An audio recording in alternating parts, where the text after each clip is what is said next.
인공지능이 가미된 일상 생체 신호 측정의 유용성에 대해서 말씀드리도록 하겠습니다.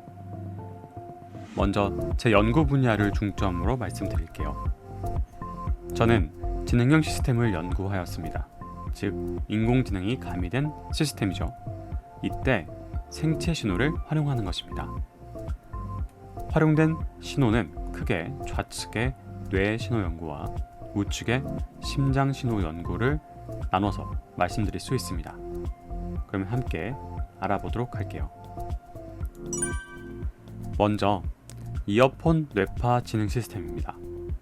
일상 뇌파 기회를 위해서 이어 이지 폼팩터를 만든 겁니다.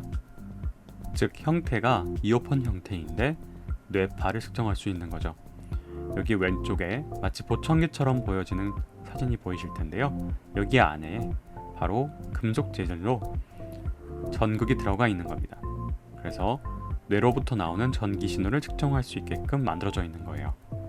그렇게 측정한 결과를 생체 신호 종합 분석을 하게 되고요. 머신러닝으로 졸음을 추정하고자 하였습니다. 이 졸음을 방지해서 사람들을 조금 더 안전하게 만들고 싶었기 때문입니다.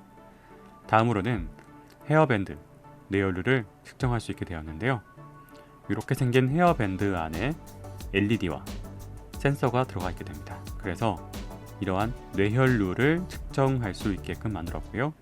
이것을 기반으로 지능형 시스템인데 인공지능 기반으로 이 생각하는 어떤 태스크, 생각하는 임무를 다르게 함으로써 손과 발을 움직이지 않아도 생각만으로도 어떤 컨트롤, 어떤 제어를 할 수 있게끔 돕기 위한 도구를 만들어 보았습니다. 다음으로는 의자형으로 다음과 같이 센서를 다양하게 내장시킨 의자를 마련합니다. 그래서 편안한 신호를 취득할 수 있게끔 만든 것입니다. 센서가 어떤 상황인지 판단하고 적응할 수 있도록 알고리즘을 구현하였습니다. 그리고 마지막으로 실생활 동작음이 들어가게 되니까 이때 신호 품질을 분석해서 잘못된 신호를 분석하지 않도록 만들었습니다. 마지막으로 체중계 형태입니다. 자, 이렇게 체중계에 올라가기만 해도 이러한 센서들이 있어서 일상생활 중에 심박을 측정할 수 있도록 만들었습니다. 그런 데이터가 쌓이게 되면 고통 없는 혈압 추정을 수행할 수도 있게 되는데요. 그 이유가 심장으로부터 이 발끝까지 긴 혈관들이 존재해서 그 혈관의 정보들이 이 심장과 어떤 혈류 정보에 포함이 되어 있게 됩니다. 그러면 이 혈관 탄선도를 확인할 수가 있게 되는 거고요. 그런 것들을 이제 지능 시스템으로 조금 더 정확히 구분하고자 노력하고 있습니다. 먼저 지능 시스템을 활용한 졸음 감지를 말씀드리려고 하는데요. 이때 귀, 뇌파와 맥파, 심전도를 기반으로 만들어져 있습니다. 다음과 같은 학술지에 게재가 되었고요. 자, 졸음운전이라는 것을 왜 제가 집중했는가를 말씀드릴게요. 자, 조사 결과 졸음운전이라는 것이 1년에 2,000건 정도 사고를 만들어낸다고 합니다. 적지 않죠. 그리고 그 중에 100명이 사망을 한다고 합니다. 자, 무슨 뜻인가요? 우리가 막을 수 있는 졸음이라는 상태 때문에 죽음이 3일에 한 번씩 발생한다는 겁니다. 만약 우리 소중한 사람이 졸음운전 때문에 사망을 한다고 생각해보세요. 얼마나 끔찍한가요? 자, 운전을 한다고 생각해보겠습니다. 그러면 공통점이 무엇일까요? 네, 움직임이 느려지는 것이죠. 특히나 눈이 많이 감겨지게 되고 끔뻑끔뻑하게 됩니다. 이렇게 이 사진들에서도 나타나는 이 공통적인 특징들 때문에 외관을 관찰하려는 시도가 있었습니다. 이렇게 카메라를 배치해서 운전자를 관찰하는 건데요. 그런데 몇 가지 한계들이 존재합니다. 만약에 운전자가 선글라스를 썼다고 해보겠습니다. 이 운전을 오래 하시는 분들은 눈을 보호하기 위해 선글라스를 쓰게 되니까요. 그러면 아예 눈이 보이지가 않겠죠. 다음으로 어떤 빛의 간섭으로 인해서 관찰하고 있는 이 이미지가 흐려질 수가 있습니다. 그러면 또 판단을 잘못하게 되고요. 마지막으로 눈을 뜬 채 멍한 상태도 존재한다는 거죠. 이런 것들을 구분해낼 수가 없게 됩니다. 따라서 생체 신호 정보가 보완을 할 수 있습니다. 졸음이라는 것의 생체 신호 특징은 먼저 뇌가 에너지를 적게 쓰게 됩니다. 일반적인 잠인 경우에도 이 눈을 감게 되면 이 잡음이 많이 줄어들게 되고 뇌 자체가 갖고 있는 시상 페이스메이커, 그러니까 자체 떨림이 존재합니다. 1초에 10번 정도 떤다고 생각하시면 되는데요. 그런 떨림의 크기가 존재하게 되죠. 그런데 이 뇌가 쉬게 된다는 것은 그 에너지를 절반 미만으로 사용될 때라고 판단 내리고 있는 상황입니다. 그러니까 잠의 정의가 그런 에너지를 반 미만으로 쓰는 것이라고 정의 내려져 있습니다. 그런 특징들이 뇌파의 졸음에도 적용될 수밖에 없게 될 것입니다. 그러니까 뇌파를 재고 싶은 것은 맞는데 문제는 이 뇌파라는 신호가 측정하기가 어렵습니다. 자, 이렇게 아이들이 쓰고 있는 이 전극들을 보시면은 뇌 근처에 상당히 고정하는 것이 어려워요. 그래서 이런 전극을 고정하고 이 전기 신호를 충분히 받아들이기 위해서 겔을 많이 사용하게 되는데 그런 겔들이 이 세척을 또 요구하게 됩니다. 그렇기 때문에 좀 불편하죠. 그래서 이 세척하는 것이라도 없애자 해서 드라이 형태로 이렇게 헤드셋을 만들기도 합니다. 자, 이 세척을 개선하긴 했는데 여전히 일상생활에서 계속 이걸 착용하고 다니기는 어렵다는 것이 우리가 상식적으로 느껴질 수 있는 부분이잖아요. 네, 우리가 그냥 보기에도 미래 영화에서는 이걸 착용하는 것이 일반화될지 모르겠으나 지금은 좀 부담스럽습니다. 따라서 다음과 같이 2012년에 나왔던 귓속 뇌파라는 컨셉을 이 졸음에 적용해보자 라는 것이 기본 아이디어였습니다. 함께 쭉 알아가 볼 텐데요. 먼저 이 실험 환경, 개발 환경과 이 개발된 시스템과 이 실험 환경을 말씀드릴 것이고 그것으로부터 그 신호들로부터 어떤 특징점을 추출하는지 그리고 어떤 머신러닝 기법을 활용하는지 결과를 말씀드리도록 하겠습니다. 먼저 실험 환경입니다. 일반적인 실리콘 이어버드 커버를 이용하면 그 탄성으로 전극을 유지시킬 수 있겠다라는 것이 아이디어였습니다. 그래서 이렇게 이 이어버드를 물려줄 수 있는 이빨을 가지고 있는 전극을 만들었고요. 그것이 이 탄성을 가지고 있는 이어버드 커버를 물고 있었습니다. 그런 다음에 귀 속에 넣으면 그 탄성으로 인해서 전극이 잘 고정되어 있었습니다. 그리고 이렇게 착용한 상태로 이런 실험 환경 앞에 앉아 있게 되고 그 졸음을 측정하게 됩니다. 어떤 환경이냐면 3차원의 시뮬레이터로 이런 운전 환경을 만들었습니다. 그리고 이러한 기기들로 운전 상태를 모사했죠. 이 상태에서 왼손에는 상용 장비로 맥파와 심전도 등을 함께 측정하게 되었습니다. 이렇게 가상의 환경에서는 다음과 같은 조건들이 제시되어 있습니다. 차량을 운전해서 갈 때 이렇게 파란 동그라미로 표현된 시점쯤에 랜덤하게 강제로 차량이 좌 혹은 우로 꺾여지도록 만들어졌습니다. 그러니까 사람이 졸고 있지 않다면 당연히 반응을 하게 되고 그 반응 지점을 빨간 지점이라고 빨간 동그라미 지점이라고 했을 때 그 시간적 차이가 존재하게 되죠. 즉 빠르게 응답할수록 사람이 많이 각성되어 있는 상태고요. 느리게 반응하면 졸음 상태라는 것을 알 수가 있습니다. 그리고 판단 기준을 설정하였는데요. 지금은 블랙박스가 이 바깥쪽만 측정하게 되어 있지만 아까 말씀드린 것처럼 차량 내부에 운전자를 촬영하려는 시도도 있게 됩니다. 이때 카메라 기반 외양 판단이 들어가게 되는 거고요. 이 전문가들이 얼마나 이 참여자가 졸음에 들어가 있는지를 판단할 수 있었습니다. 그리고 실제로 눈이 얼마나 감겨져 있는가를 이렇게 수치화할 수도 있게 되는데요. 바로 이것을 수치화하는 것이 시각 종합적인 부분을 추출하는 인공지능입니다.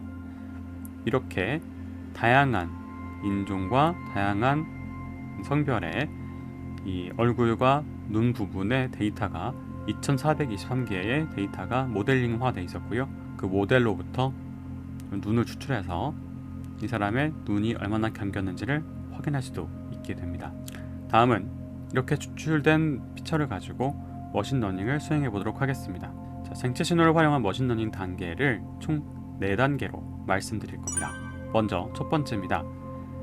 방금 말씀드렸던 그런 졸음이 발생된 시점, 어떤 강제적인 움직임이 발생된 시점으로부터 이전 몇 초 동안 데이터를 수집합니다. 10초부터 240초까지 다양하게 수집을 했었고요. 이로부터 특징점들을 추출하게 됩니다. 그런 다음에 그 데이터를 어떻게 훈련할 건지 잘 나눠봅니다. 이 최적화를 위한 데이터와 맨 마지막 결과를 내기 위한 최종 데이터를 나누게 되었고요. 그 훈련을 위한 데이터로부터 이 특징점들을 뽑아낸 다음에 그 랭킹을 매깁니다. 우선순위를 매기는 겁니다. 그리고 맨 마지막으로 이 최종 모델을 더 좋아지도록 정제해서 그 마지막에 이 결과를 도출하게 됩니다. 데이터 전처리 부분에서는 다음과 같이 다양한 실험 참여자분들로부터 받아진 데이터에 다 오류가 있기도 하고 그러거든요.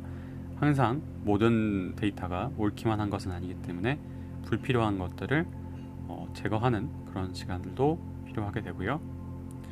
이런 데이터를 추출하기 위해서 다음과 같은 것들을 수행할 수가 있게 됩니다. 먼저 어떤 밴드, 그 주파수 영역대의 파워를 추출할 수 있고요. 그 다음 피크를 찍는 파워 근처 주변 부분의 파워만 추출할 수도 있고요. 다음으로 그 최대 파워가 있는 지점의 주파수를 추출할 수도 있습니다. 이러한 특징들은 사실 델타, 세타, 알파, 베타라고 하는 다양한 주파수 범위의 밴드를 나눠서 이걸 수출할 수가 있게 되는데요. 기본적으로 4Hz, 그리고 8Hz, 12Hz 이러한 특정 기준 전후로 나눠지게 됩니다. 이때의 밴드 파워를 비율로 또 확인할 수가 있게 되고요. 그 다음에 조합된 수식들도 존재하게 되는데 너무 상세하여서 그 부분은 생략하고 넘어가도록 하겠습니다. 다음으로는 앞서 말씀드린 상용 장비의 데이터가 심박이 나오게 되는데요. 그 심박수의 변이율이 존재합니다.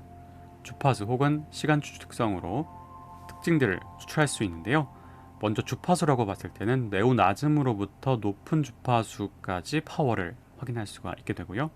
다음으로 심장 박동의 특성은 얼마나 자주 심박이 뛰었는가 혹은 그 변동이 얼마나 심한가 등등 다양한 특징들을 뽑아낼 수가 있게 됩니다. 이렇게 뽑아진 특징들을 가지고 머신러닝을 수행하게 되는데 이때 앞서 말씀드린 특징들이 이 가로축에 있게 됩니다. 이 특성들을 다 사용할 것이냐, 5개만 활용하는 것이냐, 아니면 30개 다 활용할 것이냐 등의 판단을 할 수 있게 되고요. 그때 다 활용하면 무조건 좋을 것 같지만 그렇지 않을 때도 있습니다. 그래서 그 다양한 모델별로 결과를 확인을 해야 하게 되는데요. 바로 이렇게 6가지를 한번 수행해 보았고요. 간소화된 모델부터 그것을 고도한 모델까지 표적인 모델들을 함께 확인해 보게 돼요. 이렇게 다양한 머신러닝 기법들로부터 이제 각각의 특성들을 활용해 보게 되는데 이것에 앞서서 특징들의 우선순위를 결정하는 필터를 활용합니다. 필터라는 게 결국엔 수식이라서요. 어떤 수식을 썼느냐에 따라서 서로 다른 시각으로 이 중요도, 데이터의 중요도를 다르게 보게 됩니다. 이 대표적인 3가지를 활용해서 결과를 내었는데요. 다음과 같이 종합적인 순위가 10초 데이터를 활용했을 때와 230초 데이터를 활용했을 때 다르게 나오겠습니다. 그러니까 10초 데이터는 적은 데이터니까 정보량이 좀 적죠.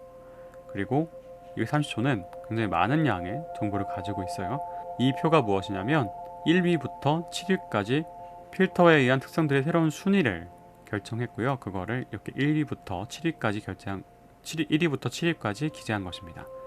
그리고 10초일 때는 다음에 순위를 가졌고 230초 데이터를 가지고 있을 때는 다음에 순위를 가지고 있는 것이었는데요.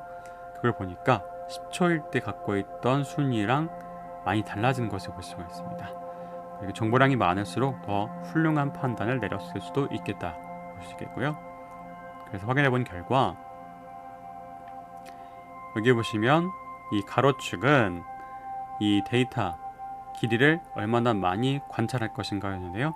충분한 데이터를 확보해야지만이 정확한 판단을 내릴 수 있다라는 것을 알려주는 그래프입니다. 그리고 이 파란색이 그냥 한 가지 결과들을 쭉 평균한 것이었는데, 이 빨간색 그래프는 이 종합적인 순위를 매겼더니 더 좋은 결과를 만들어내는 것을 확인한 것이었습니다. 이것도 머신러닝 기법에 따라서 왼쪽의 것은 본래 간소화된 머신러닝 기법이 다양한 방식으로 특징점을 활용해서 만들었던 것이었기 때문에 크게 차이가 없지만, 우측과 같이 맨 처음의 가정이 굉장히 중요한, 그러니까 특징점의 순위가 매우 중요한 머신러닝 기법 같은 경우에는 이렇게 다양성을 고려한 이 랭킹 기법이 매우 좋은 결과를 보였습니다. 다음으로는 뇌파 한 가지만 쓰는 것이 아니라 여기에 PPG, 맥파와 ECG, 심전도를 같이 썼을 때 더 좋은 결과를 보여주는 것을 알려주는 것인데요. 여기 실선으로 보여지는 것이 뇌파만 활용했을 때이고요. 이렇게 점선이나 이런 동그라미 X 이런 게 표현되어 있는 부분들, 동그라미 점과 실선으로 표현된 것이 뇌파이고요. X, 동그라미, 세모 부분들이 이 다양한 센서들의 조합이 만들어낸 결과입니다. 전체적으로 조금씩 상상된 것을 볼 수가 있습니다. 다음으로는 뇌파뿐만 아니라 헤어밴드 형태로 뇌혈류를 분석하였습니다. 그래서 다음과 같이 중증장애인 분들이 소중한 가족분들과 소통하는 방법이 눈을 깜빡이는 것밖에 없는 그러한 이 사지마비 증후군들이 존재하게 되는데요. 이때 이 뇌혈류를 LED를 이마에 쏘이고 그 결과를 빛 센서로 간출하게 되면은 뇌혈류의 변동을 볼 수가 있게 됩니다. 그래서 다음과 같은 시스템을 만들고요. 암산을 하는 것이냐 혹은 단순히 1, 2, 3, 4 이런 식으로 숫자를 증가시키는 것이냐에 따라서 뇌혈류가 몰리는 정도가 달라지게 됩니다. 그런 다음에 머신러닝 기법을 적용하면 다양한 것들을 활용할 수 있게 되고요. 한 7, 80%의 결과를 보였습니다. 다음으로는 어떤 환자가 다음과 같이 급성 호흡 곤란이 오게 된다고 했을 때 그런 부분을 이마의 뇌혈류를 계속 관찰함으로써 알 수가 있게 되는데요. 지금은 전혀 괜찮은 상황이지만 숨을 꾹 참게 되면은 그것이 급격하게 그 뇌혈류를 공급하기 위해서, 산소를 공급하기 위해서 이것이 빨개지는 현상을 볼 수가 있게 됩니다. 이것이 이제 숨참기에 대한 결과를 보여주는 상황인데요. 이런 것처럼 사람의 어떤 변화를 컴퓨터가 감지할 수 있도록 만들어주는 것도 매우 유용한 하나의 방법입니다. 다음으로 우측에 심장신호 연구를 말씀드리도록 하겠습니다. 일상 심장신호 측정일 인공지능으로 건강 분석에 활용될 수가 있게 되는데요. 기본적으로 급성 심장질환에 대응할 수 있게 됩니다. 그리고 심박 정보가 누적되기 때문에 주치 의료진들이 그 심박 정보를 활용해서, 누적된 심박 정보를 활용해서 의료진들이 판단을 내리는 데 큰 도움을 줄 수도 있습니다. 두 번째, 어떤 혈압 추정을 할 때 다음과 같이 커프를 팔에 끼고 이것이 꾹 눌러서 혈액이 지나갈 수 없을 만큼 압박을 주게 되는데요. 그러면서 혈관도 터지고 어떤 멍이 들기도 하게 됩니다. 그런데 만약에 심박 정보를 정확하게 추정할 수 있게 됐을 때는 상당 부분 혈압의 변화를 추정할 수가 있기 때문에 측정 고통 없도록 도울 수가 있게 됩니다. 다음과 같이 다양한 센서들이 의자에 배치될 수가 있게 돼서 이 우측에 의자에 들어가 있는데요. 그래서 등과 가슴, 다리 등에서 왼쪽에 신호가 실시간으로 측정되고 있는 것을 관찰하실 수가 있게 되고요. 여기서 나온 정보를 가지고 체온, 심박, 스트레스 지수 등을 추정하는 것이 바로 인공지능이 적용되는 부분입니다. 이렇게 휠체어가 움직여지는 동안에도 어느 정도 측정이 가능한 것을 확인할 수가 있었습니다. 좌측과 같이 심장이 꽉 쥐어졌을 때 확 이렇게 전기 신호가 높아지게 되고요. 마찬가지로 이 혈류량이 확 아래로 증가하게 됩니다. 확 증가되고 이거는 빛이 감쇄되는 거거든요. 혈액이 많아졌기 때문에 그런 식으로 일상적인 신호가 측정이 가능한 것을 확인한 연구였고요. 다음으로는 이제 발에서 이 체중계 형태로 측정하는 시스템입니다. 센서가 다음과 같이 LED 하나, 둘, 셋, 네 개를 중심으로 이 검은색 빛 감지 센서가 배치되어 있는데요. 이것을 통해서 이 발에 이런 심장 혈류 변화가 같이 관찰되는 것입니다. 여기서도 마찬가지로 심박수를 이 빨간 점들로 이용해서 측정할 수가 있게 됩니다. 다음으로 인공지능이 헬스케어 산업계에 적용된 사례를 말씀드리려고 합니다. 첫 번째로 다음과 같이 유방암에 대한 루닛 연구입니다.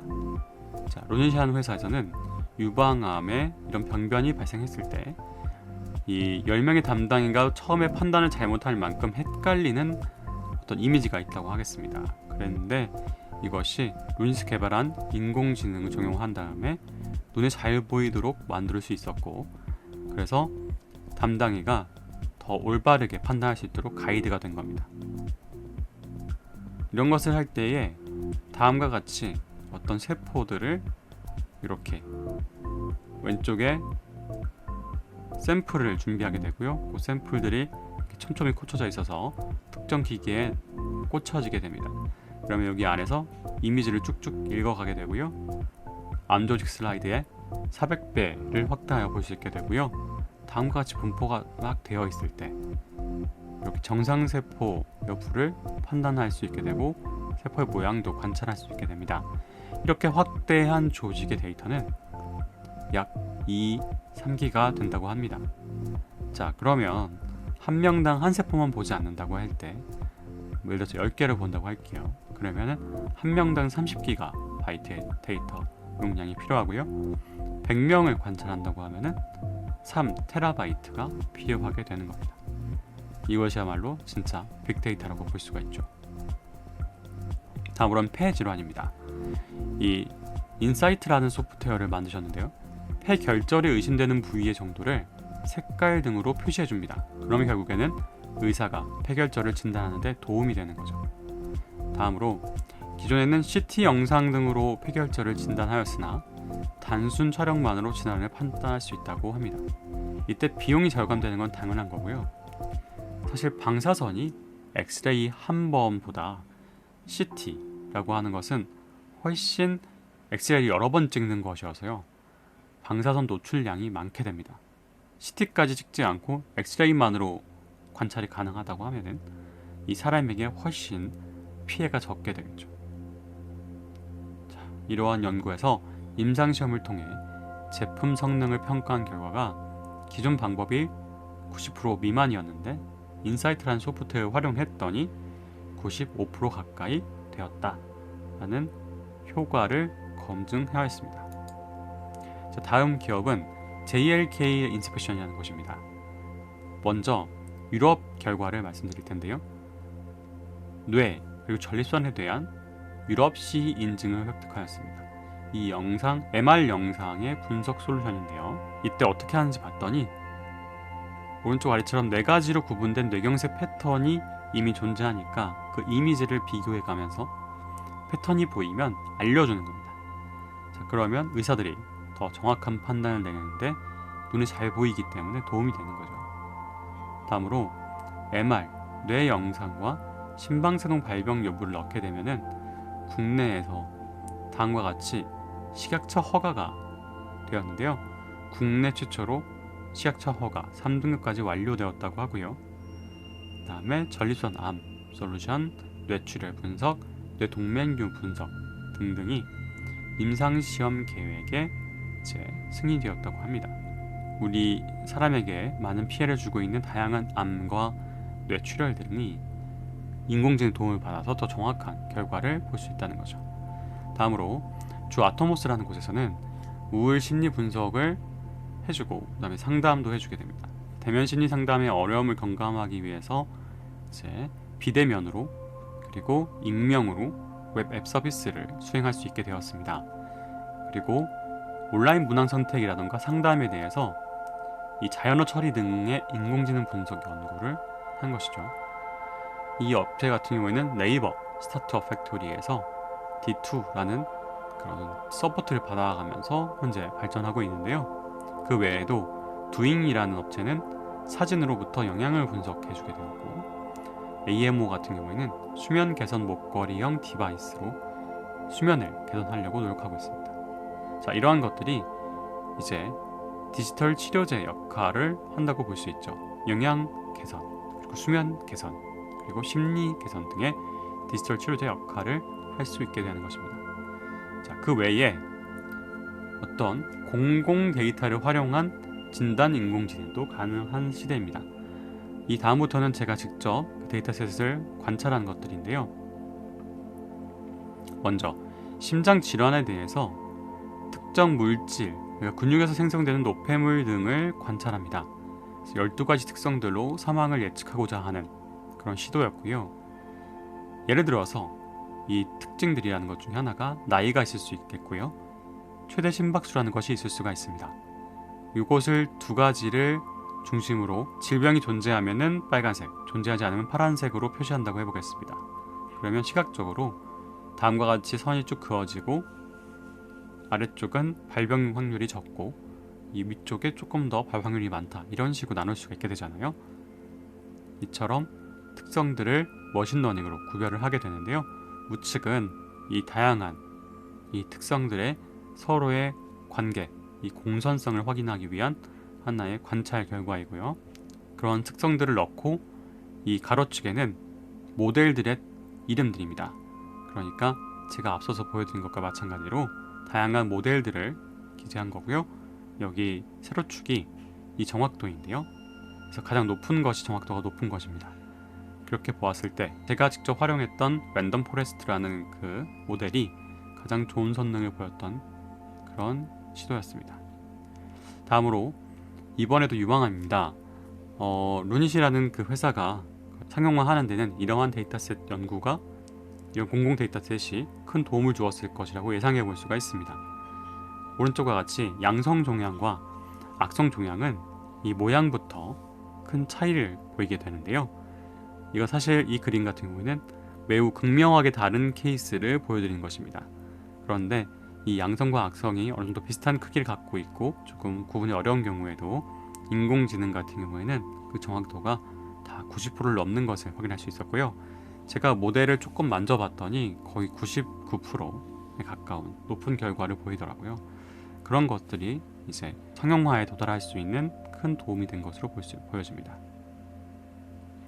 다음으로는 치매입니다. 알츠하이머라는 이름도 불리기도 하고 디멘시아라고도 불리기도 하는데요. 의학적 지표들이 이 아래 기억, 방향감, 판단력 등 6가지 어떤 기준으로 인해서 만들어지게 됩니다. 0번부터 3번까지 이런 식으로 그 심각 정도에 따라서 숫자가 크게 만들어지게 되는데요. 여기를 구분하기 위해서 MRI 등 의료 영상에서 특정 영역의 볼륨, 즉 부피를 이용한다거나 특성 등을 활용해서 구분하고자 하는 시도입니다. 이 그래프도 똑같이 가로축이 그 모델들의 이름이고요. 요 세로축이 정확도입니다. 그래서 어떤 영역에 어떤 모델이 더 이러한 질병 구분에 도움이 되는구나 라는 것을 알 수 있는 실험 결과였습니다. 그리고 당뇨가 조기 진단되면 가장 좋잖아요. 왜냐하면 식단 관리 등으로 당뇨를 개선할 수가 있게 되니까요. 그런데 이제 혈액 채취라든가 주사의 고통이 존재하게 됩니다. 다음과 같이 바늘로 핀으로 상처를 내고 테스터 용지에 혈액을 넣은 다음에 기계에 넣어서 판단을 내리게 되는데요. 그리고 이렇게 판단한 혈당을 기준으로 인슐린 주사를 이렇게 배와 같이 지방이 많은 곳에 해야만 합니다. 고통스럽죠. 사실 저희 할머니께서 이런 당뇨병을 앓고 계셔서 제가 의공학을 연구하게 된 하나의 큰 동기가 되었는데요. 그런 당뇨인지 판단 내리고 싶어 하는 사람들의 다양한 특성들입니다. 그래서 그 특성들의 순위를 매겨본 거고요. 특성들을 고려해서 오른쪽의 숫자가 그 결과 정확도인데요. 1이 만점입니다.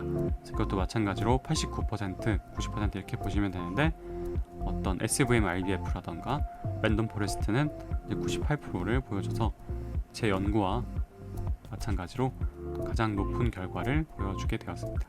네, 지금까지 인공지능이 생체 진화와 결합되어 우리에게 많이 유용하다는 것을 말씀드렸습니다. 자, 미래를 바라보는 시각은 다음과 같은데요. 첫 번째, 인공지능의 접목으로 일상생활 속 데이터를 더욱 가치 있게 활용할 수 있게 되었습니다. 두 번째, 이런 AI 진단의 고도화가 의학 발전이나 우리 건강을 개선하는 데 도움이 되고 있다는 것을 함께 바라보았습니다. 자, 그리고 마지막으로 기존에는 스마트워치 등에서 가볍게 확인해 보거나 의사 선생님들께서 이게 될까? 이런 식으로 호기심을 가졌던 부분에서 이젠 아예 어떤 사람이 더 관리를 잘 할 수 있도록 돕게 되는 디지털 치료제로서 발전되는 시기라고 판단되어집니다. 이 시기를 잘 활용하면은 우리는 특정 산업을 선점할 수 있는 힘을 가질 수 있게 되지 않을까, 그렇게 생각이 됩니다. 비록 우리는 의료가 매우 가까이 있기 때문에 되게 병원도 가까이 있고 하기 때문에 사실 아직까지 이런 의공학적 접근이 많이 주목받지는 못했다고 생각합니다. 그러나 어떤 진료 자체가 굉장히 멀고 심하지 않은 질병 같은 경우에 무료로 수행하고 있는 나라들도 존재하는데 한번 진료를 받으려면 막 한 달씩, 두 달씩 기다려야만 합니다. 자, 그런 나라들, 또 대륙이 넓어서 의료적 접근이 어려운 나라들이 존재하게 되는데 그런 곳에서는 이러한 의료 데이터에 인공지능 접목하는 것이 훨씬 큰 수익성으로 발생할 수 있다고 생각합니다. 그래서 앞으로 우리가 국제적으로 더 발전할 수 있는 부분이 많지 않을까, 그런 생각을 하게 됩니다. 감사합니다.